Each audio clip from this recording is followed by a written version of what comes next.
first of all, and second of all, don't tell your date about it.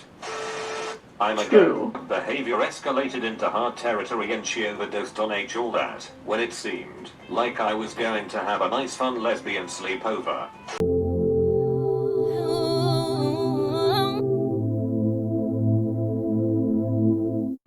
Hola nenes, and welcome back to my channel. So this is the final look. So if you're interested in getting this result for a night out with friends, then make sure to stick around.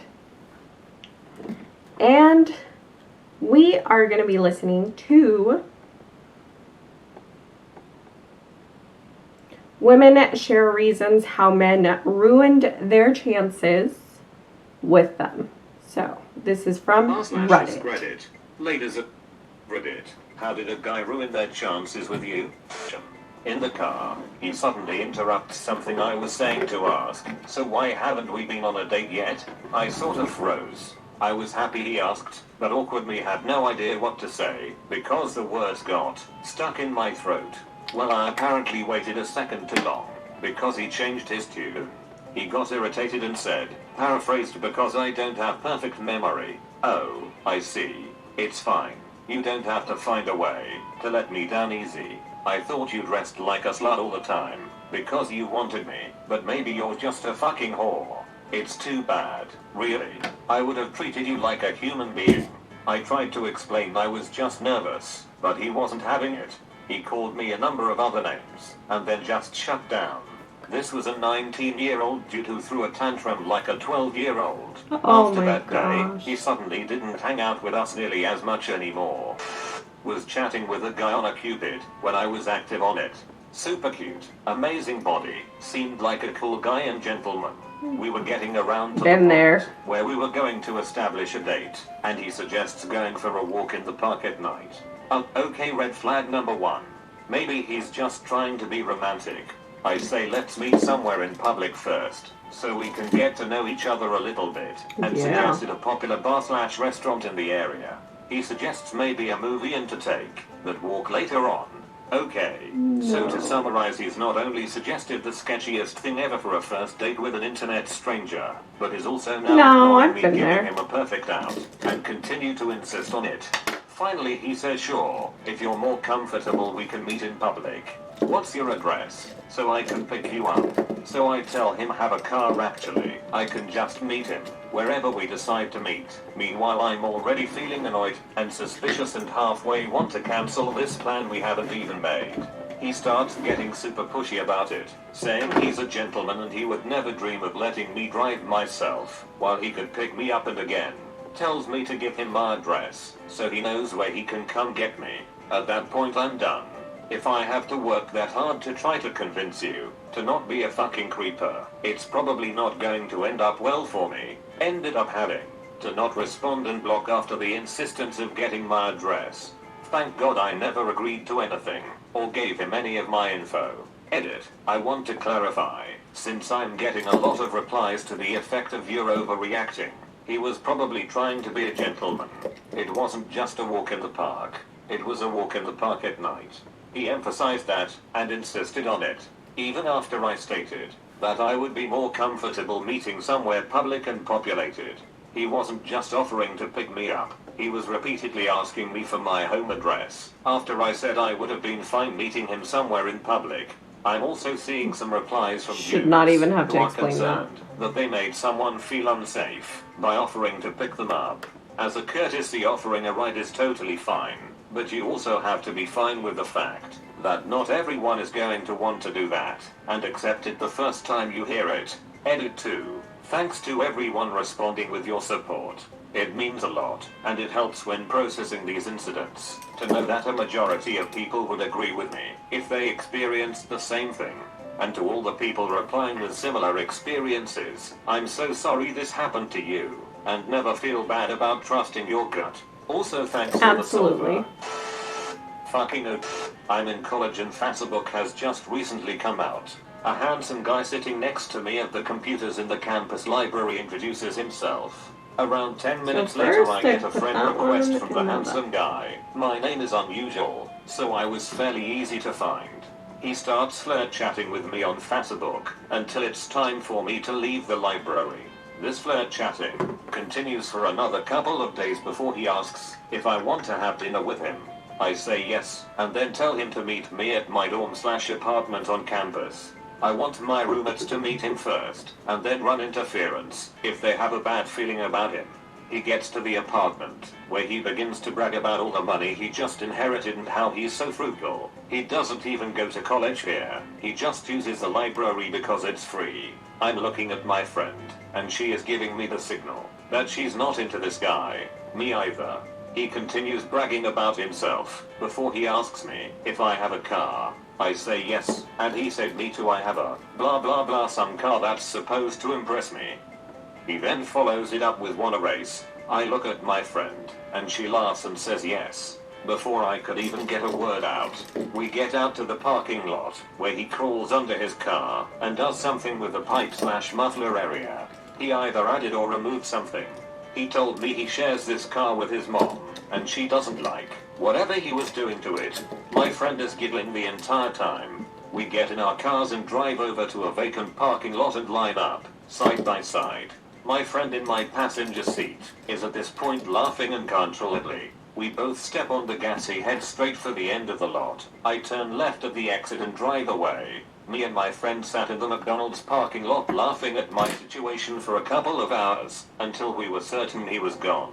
He was so full of himself, and very obviously a liar. I was not born wealthy, and money was not important to me. But he talked about it non-stop, attempting to impress me. You could tell none of what he was saying was true. To this day, almost 15 years later, my friend will randomly text me, "Wanna race?" I've told this one before, but I was 16, almost 17, and he was asterisk 17, almost 18. We met at work and immediately clicked. Me, being the romantic that I fell for him hook, line, and sinker. He wrote me notes, drove me everywhere, etc. Met my family and everyone loved him. We all went to this big fair in our town with my parents and a few of their friends, and some of our friends met up with us there, having a great time, until I'm standing next to him, and this woman come up and throws me down to the ground screaming at me. Chaos entails. She's hitting him, screaming at me. Everyone's thinking she's some crazy nutbag and everyone's yelling. My dad's loud and intimidating yells for everyone to stop. So, it turns out she's his wife, and he's 27 years old. My dad loses his damn mind, as any dad might, when their daughter is being attacked by crazy wife and lead to, and tells him he's going to have him arrested for rape. We hadn't had sex yet, so I'm mortified telling my dad I'm still a virgin in the midst of all this insane commotion, and my dad's friend is holding him back, and tells my now ex to duty F over there before my dad kills him. I'm bawling, mortified, embarrassed, etc. Everyone's reassuring me I was totally the victim, etc. trying to console me. My little 16-year-old innocent heart was shattered. He of course quits working where we worked, and 3 weeks later shows up telling me he is divorcing his wife for me, and asking me to leave with him, and he'll take care of me, blah blah blah. Well, guess whose dad was picking her up from work that day? He happened to show up to the end of my shift. My dad pulls up, sees John talking to me, gets out of his car and starts chasing him. My dad is chasing this man around the fast food building where I work as cars are going in and out. I'm again mortified, and just yelling at my dad to stop, so we can leave, and my dad is yelling to anyone who would listen, that this man is a child molester, and tried to rape me, and John eventually just runs down the street and keeps going. Never saw him again, lol. I met a guy on... Yeah, I finally have one. Went on a date with a guy, after slipping him my number. My car broke down, and he was the tow truck driver, and he was cute. Ended up texting for a few days, and then went out for a date. First weird thing, he didn't order any food. He said he wasn't hungry. Weird, but not a deal breaker. Then like 5 minutes before I was done eating, he tried to order food, but the kitchen was closed. He then tried to argue with the waitress about it.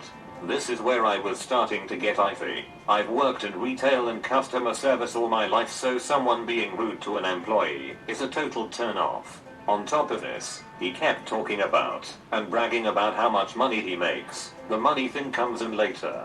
He walks me home, and he tries to kiss me, but I don't hold hands on first dates, let alone kiss. He was considering grabbing a cab home, since my car was in the shop and I don't remember why he didn't have his. He said he would text me when he was home. He lived like way down the street from me, and it should have taken him 30 to 45 to walk home. He texts me in 15 minutes saying he's home. I say back quote, "Oh, you got a cab?" He says no, I rode a bike. I asked him if he had rode his bike to the restaurant and didn't want to tell me, and he said no. He then texts me this: "On my way home I saw a bike in someone's yard. I was tired of walking, so I took it and rode it home and now it's mine." I then wonder to myself, back quote, if he has so much money, why didn't he just call a cab instead of stealing a bike? Red flag for lying. I asked him to confirm, back quote, "So you stole a bike?" And he said, back quote, "Not really, it was in the front yard, and they left it there, so it's their fault." I exchanged pleasantries for another text or two, and then didn't text back. He texts me a couple days later with a back quote, and I'll let him know that the reason we weren't going to go out anymore is because he stole some kid's bike, and that kid is probably devastated. He got mad at me, and I ignored it. TLDR, guy stole a bike after our date, after spending the date bragging about money, and then said it was the bike owner's fault for leaving it out in the open. If you're gonna steal a bike, first of all, and second of all, don't tell your date about it. I'm a girl, but my best story has to do with another girl, not a guy. We were at her place, after going on several dates, and enjoying some really hot chemistry. The plan was to hang out, have some dinner, and then hit the sack. I had no car at the time and got dropped off. So, we have a pretty fair meal along with her roommates, who were a couple, separate from us. Chilling around the living room, having some drinks, and passing a blunt. All good. She had told me that she was a free-spirited hippie type, and I was by no means against a little weed and alcohol in an enjoyable night in.